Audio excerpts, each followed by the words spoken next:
Nah, yang saya tanyakan, kenapa kalau Katolik itu memuliakan Yesus, sedangkan di dalam sejarah itu bahwa Protestan itu lebih memuliakan Bunda Maria sebagai Tuhannya. Ojo lali subscribe, like, and comment nang channel iki. Matur banun. Assalamualaikum, selamat datang kembali di channel ini. Kali ini saya akan melanjutkan untuk meluruskan pengajaran dari Ustadz Ali Mustafa. Kita akan luruskan beberapa hal yang salah. Mari kita langsung nonton videonya. Nah, yang saya tanyakan, kenapa kalau Katolik itu memuliakan Yesus, sedangkan di dalam sejarah itu bahwa Protestan itu lebih memuliakan Bunda Maria sebagai Tuhannya. Mungkin itu, Pak. Assalamualaikum warahmatullahi wabarakatuh. Nah, di sini ada seorang penanya yang menanyakan sesuatu kepada Ustadz Ali Mustafa. Pertanyaannya simpel. Kenapa kok Katolik meninggikan Yesus sedangkan Protestan meninggikan Maria? Coba kita dengar sekali lagi. Nah, yang saya tanyakan, kenapa kalau Katolik itu memuliakan Yesus, sedangkan di dalam sejarah itu bahwa Protestan itu lebih memuliakan Bunda Maria sebagai Tuhannya. Mungkin itu, Pak. Assalamualaikum warahmatullahi wabarakatuh. Ya, pertanyaan yang luar biasa sekali. Nah, setelah menanyakan seperti ini, jawaban dari Ustadz Ali Mustafa adalah pertanyaan yang luar biasa sekali. Nah, kalau saya jadi Ustadz ini ya, terus dengan latar belakang saya yang 13 tahun jadi pastor, saya akan langsung bilang sama dia, "Bro, kau punya pertanyaan itu salah." Kenapa saya bilang begitu? Sebab memang kalau kita lihat yang meninggikan Bunda Maria itu bukan Protestan, guys. Semuanya tahulah siapa yang meninggikan Bunda Maria. Yang lebih meninggikan Bunda Maria adalah Katolik. Sedangkan Kristen itu meninggikan Yesus Kristus. Jadi pertanyaannya sebenarnya kebalik dan salah. Tapi saya heran kenapa Ustadz Ali Mustafa ini justru mengatakan pertanyaan yang bagus sekali. Ada dua hal. Pertama, memang dia mau memuji orang ini supaya dia nggak down. Yang kedua, memang Ustadz ini nggak tahu apa-apa tentang Katolik dan Protestan gitu. Tapi kita lanjut aja ya. Kita nonton videonya sampai habis.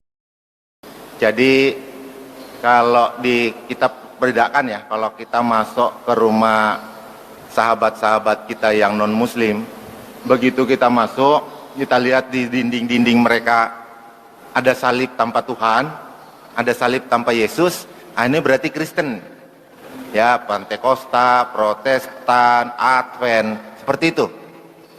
Tapi ketika kita masuk di rumah sahabat kita yang muslim tadi, lalu ada salib di tengah salib itu ada Yesus. Nah, itu Katolik. Karena Katolik betul-betul memuliakan Yesus sebagai Tuhan, sementara Protestan, Pentakosta dan sebagainya dalam kalangan Kristen tadi, nih, Kristen sama Katolik beda nih, Pak. Nah, nggak dilanjut penjelasannya. Kita lihat ya, bagaimana Ustadz Ali Mustafa membandingkan di dalam Kristen itu salibnya tanpa Yesus, di dalam Katolik salibnya dengan Yesus. Dan dari salib ini beliau menyimpulkan bahwa Katolik itu benar-benar meninggikan Yesus sebagai Tuhan. Sedangkan Pentakosta, Protestan, dan lain sebagainya nggak dilanjut sama beliau. Coba kita dengar sekali lagi. Karena Katolik betul-betul memuliakan Yesus sebagai Tuhan, sementara Protestan, Pentakosta dan sebagainya dalam kalangan Kristen tadi, nih, Kristen sama Katolik beda nih, Pak. Nah, nggak dilanjut, tiba-tiba bahas Kristen Katolik beda. Tapi kalau dilanjut sebenarnya mungkin ya, ini mungkin kalau salah ya silahkan komen, bisa benerin. Mungkin dia mau bilang gini, Katolik meninggikan Yesus sebagai Tuhan, lalu dia bandingkan dengan Protestan. Apakah mau dibilang bahwa Protestan tidak meninggikan Yesus sebagai Tuhan? Salah, guys. Kedua-duanya, baik Katolik maupun Protestan, sama-sama memiliki ajaran bahwa Yesus adalah Tuhan. Sama seperti yang saya bahas di video sebelumnya. Yesus itu Tuhan, baik Katolik maupun di dalam Protestan. Jadi keduanya tidak ada yang berpikir bahwa Yesus hanyalah manusia biasa. Jadi clear di sini, jangan sampai ada yang berpikir bahwa dalam Kristen itu Yesus hanya manusia biasa. Kalau berbicara mengenai kenapa kok di dalam Kristen nggak ada Yesusnya, dan kenapa di dalam Katolik itu ada Yesusnya dalam patung, ini hanya berbicara mengenai seni saja. Kalau di dalam Katolik memang dia secara seninya dia lebih puas dan lebih senang ketika memakai Yesus masih di kayu salib. Tapi dalam Kristen kenapa tidak ada Yesus? Karena dalam Kristen berpikir bahwa Yesus sudah bangkit dari kematian dan naik ke surga. Jadi yang pakai simbol hanya salib saja tanpa Yesus. Kalaupun ada Yesusnya dalam patung nggak masalah sih. Itu kan hanya simbol dan itu hanya karya seni yang mengingatkan kita bahwa Yesus sudah disalibkan. Hanya sebatas itu saja, tidak lebih. Luis Prasetyo sini, God be with you.